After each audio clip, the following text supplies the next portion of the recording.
Bienvenue à vous, bonjour Marine Le Pen, je suis ravi de vous recevoir sur l'antenne de Radio Classique et d'LCI. Est-ce que vous attendez quelque chose de la déclaration de Jean-François Copé ce matin? Non, je ne vois pas du tout l'intérêt ce qui peut justifier une telle dramatisation. Je pense que les électeurs de l'UMP en ont soupé des guerres de chefs. Ils en ont soupé de voir que leurs dirigeants, au lieu de s'occuper de s'opposer au Parti socialiste, aiguisent leurs dagues pour mieux s'entretuer après les élections. Donc pour vous, c'est un règlement de compte, cette affaire? Oui, clairement, c'est un... Oui, clairement. Mais clairement, qui est à la manœuvre derrière François-Olivier Gisbert? J'en sais rien. Vous avez suffisamment d'expérience, vous connaissez... Non, mais je n'en sais rien. Et ça a peu d'intérêt. L'intérêt, c'est de savoir que l'état d'esprit qui anime aujourd'hui l'UMP, c'est-à-dire un état d'esprit qui vise en réalité à organiser la guerre civile au sein du mouvement, au lieu de s'attacher à apporter des réponses aux Français qui en attendent, et notamment au travers de ces municipales. Mais c'est vous qui avez déclaré, Madame Le Pen, que Nicolas Sarkozy était l'homme qui finalement faisait vivre l'UMP à l'heure de ses caprices. Oui, c'est vrai. Oui, c'est vrai, car... Donc, d'une certaine manière, vous avez donné vous-même la piste. Non, mais c'est vrai que ce faux suspense que fait vivre Nicolas Sarkozy veut quand même dire quelque chose. C'est que, à force de dire « je vais revenir », il lance un autre message. C'est personne à l'UMP n'a la qualité pour diriger le mouvement et pour rassembler dans une élection. C'est quand même très cruel de sa part à l'égard de ses anciens amis. Ce serait et lui. Accessoirement de son si j'en crois votre analyse, ce serait lui. Non, pas du tout. Je ne mélange pas les deux situations. Je veux dire, ce mouvement est dans une inertie absolue. Les jointures ne tiennent qu'avec du sucre. Ça veut dire qu'il suffit d'une averse pour que tout ça se délite. Moi, je pense qu'il n'y a plus rien à en attendre de ce mouvement. Voilà quelle est mon analyse. Et cette dernière affaire du point, je crois, est un élément supplémentaire qui le démontre. Mais est-ce que vous considérez que dans un cadre qui est assez particulier, puisqu'on est dans un cadre d'élection, il faudrait que Jean-François Copé se retire, ou en tout cas prenne une certaine forme de distance à l'égard de la présidence de lui? C'est pas votre affaire, vous êtes le Front National. Voilà, je comprends très bien. Mais c'est un contexte d'élection. Donc on peut demander... quel est le fond de cette affaire. Objectivement, ça ne m'intéresse pas. Moi, ce qui m'intéresse, c'est l'aspect politique. Et l'aspect politique, c'est la guerre des chefs. Voilà. C'est la guerre qui n'a jamais cessé dans les coulisses de l'UMP. C'est du temps passé à se bagarrer, à chercher à prendre la place de l'autre, à décrédibiliser les uns ou les autres. Or, moi, ce que je dis aux Français, c'est qu'ils sont la dernière préoccupation des dirigeants de l'UMP, et les dirigeants de l'UMP le montrent tous les jours. Ça, c'est le vrai intérêt, si vous voulez, sur le plan de la politique de l'ensemble. Mais donc c'est une bonne opération pour vous ce matin, finalement. Je ne sais pas si c'est une bonne opération. Si qu'une partie de la direction de l'UMP soit décrédibilisée, c'est plutôt une bonne chose pour le Front National. C'est une mauvaise opération pour les Français, et c'est une mauvaise opération pour les adhérents et les électeurs de l'UMP qui sont bien obligés de constater que, alors qu'on leur a dit, c'est un peu comme la crise, on passe sa vie à dire que la crise est finie, eh bien la crise à l'UMP, elle non plus, elle n'est pas finie. Tout le monde s'attend à ce que vous ayez beaucoup d'électeurs, séquence municipale européenne, mais pour les municipales, combien d'élus? Alors, je sais que vous ne voulez pas donner le chiffre, mais est-ce que vous avez quand même une estimation? Mais j'ai des objectifs, pas une estimation. Et mon objectif, c'est que nous ayons plus de 1000 conseillers municipaux. Nous n'en avons que 60 aujourd'hui. Donc ce serait effectivement une percée absolument exceptionnelle dans une élection dont tout le monde sait que c'est une élection difficile pour le Front National, pour une raison simple, c'est que quand vous n'avez pas de sortant, vous partez avec un handicap sérieux. Eh bien, nous allons courir la course avec ce handicap, et je pense que nous allons réussir à remonter ce handicap pour avoir demain des élus locaux, pour faire cette politique de proximité qu'attendent aussi les Français, pour développer nos idées dans les territoires et pour construire les fondations, car les municipales, ce sont les fondations d'une victoire politique. D'une victoire politique au présidentiel? Oui, bien sûr. Mais évidemment, c'est important, la présidentielle. C'est au cas où ça vous aurait échappé. Non, mais ça ne m'a pas échappé, mais je sens dans votre discours que c'est une sorte de répétition. Non, mais c'est l'élection majeure. L'élection majeure, celle qui permet de retrouver notre liberté, de retrouver notre souveraineté, de retrouver notre indépendance, de changer la politique économique, et notamment en défendant les intérêts de la France face à Bruxelles, quitte d'ailleurs, si on n'obtient pas ce que nous voulons, à demander aux Français de choisir de rester ou non dans l'Union européenne. Point important, Marine Le Pen, vous savez que des villes ont été gérées par le Front National. Ça ne s'est pas toujours bien passé. Est-ce que vous considérez que de ce point de vue-là, le Front National, sous votre présidence, a changé en termes de crédibilité? Vous savez, quand on a 20 ans, on n'est pas pareil que quand on en a 40. Quand on en a 40, on a peut-être plus d'expérience, peut-être même plus de compétences.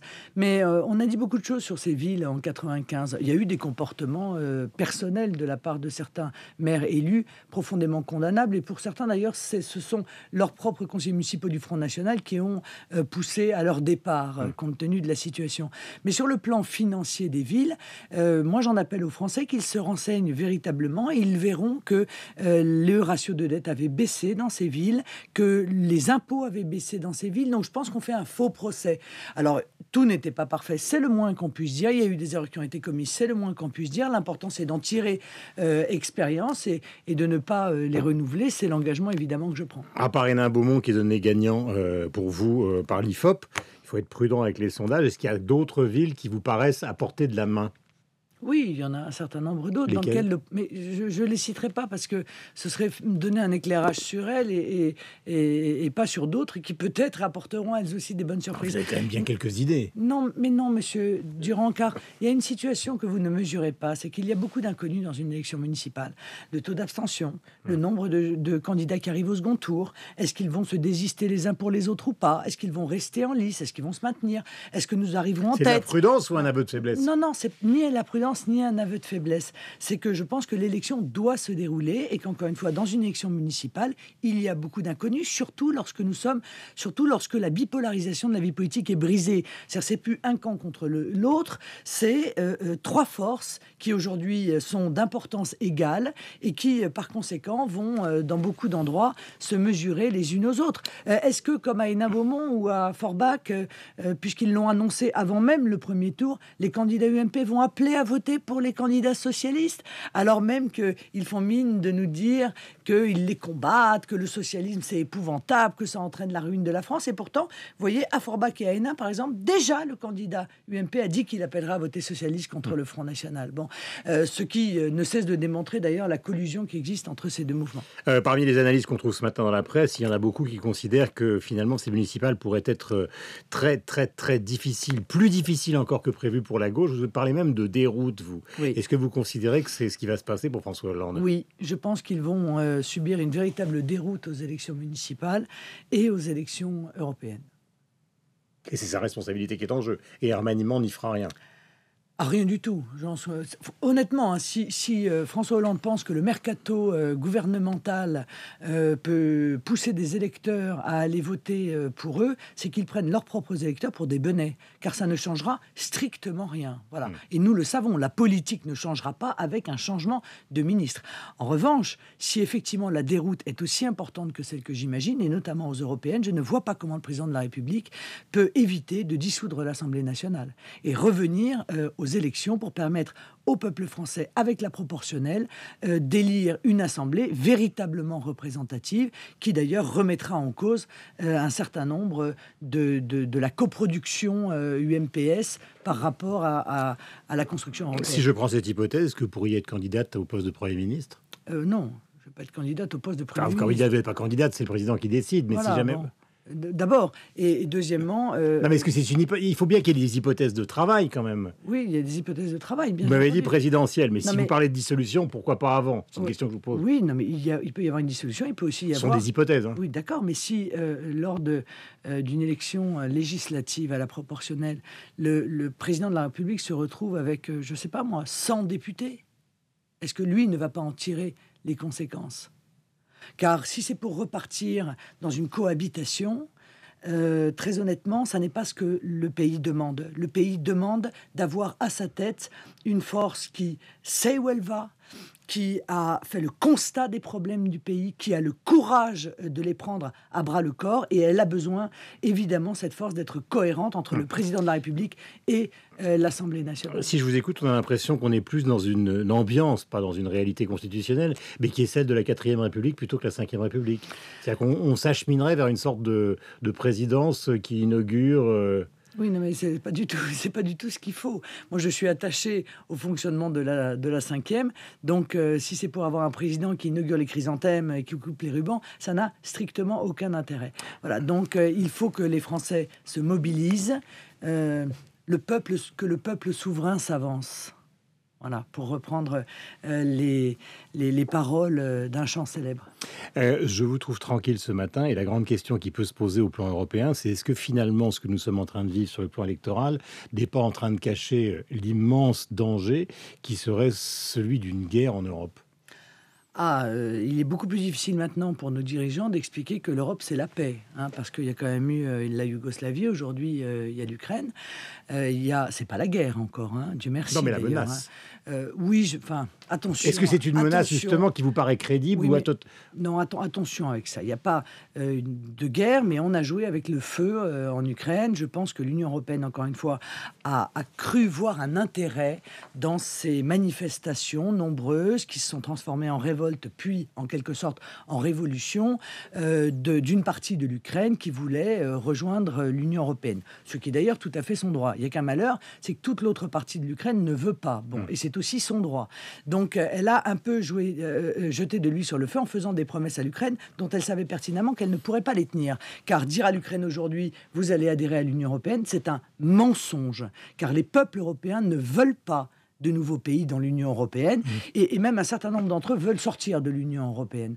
Donc, pour des raisons électoralistes, car nous sommes pendant la période européenne, l'Union européenne a probablement là joué avec le feu et se retrouve aujourd'hui face à une situation très complexe. Est-ce que vous comprenez Poutine ? Donc j'espère que nous sortirons, bien entendu, par la diplomatie. Ce que je regrette, Monsieur Durand, c'est que je vois que c'est l'Allemagne qui est à la manœuvre.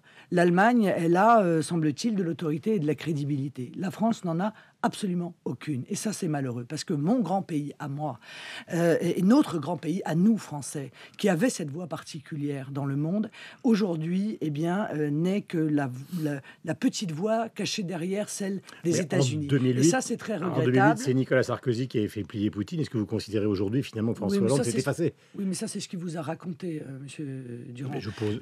ces choses-là nous dépassent, feignons d'en être les organisateurs, en quelque sorte. Jouer un rôle, c'est incontestable. Non, Nicolas Sarkozy était un atlantiste, un hyper-atlantiste, comme l'est d'ailleurs François Hollande. Ça veut dire qu'à chaque fois que les États-Unis ça ne veut pas dire qu'il n'ait pas joué un rôle en 2008. On se met dans le sillage des États-Unis. Ça n'est pas digne du grand pays qui est le nôtre. Ça n'est pas digne de cette grande histoire de la diplomatie française. Et quand la France n'est pas là, la nature ayant horreur du vide, c'est l'Allemagne qui prend le rôle de la France. Et c'est aujourd'hui elle qui va amener Vladimir Poutine à la table des négociations pour chercher une issue à la crise ukrainienne. C'est bien regrettable. Concernant, je reviens pour un dernier point à la campagne à Paris. Il y a pas mal de comités antifascistes qui font, disons, une campagne un peu musclée contre votre candidat et ces permanences va le rendre ça injuste. Est-ce que vous trouvez ça justifié ? Non, je trouve ça scandaleux. Parce que c'est vraiment l'inverse d'un processus démocratique. Mais ils sont d'extrême gauche. Donc ils ont tous les pouvoirs dans notre pays.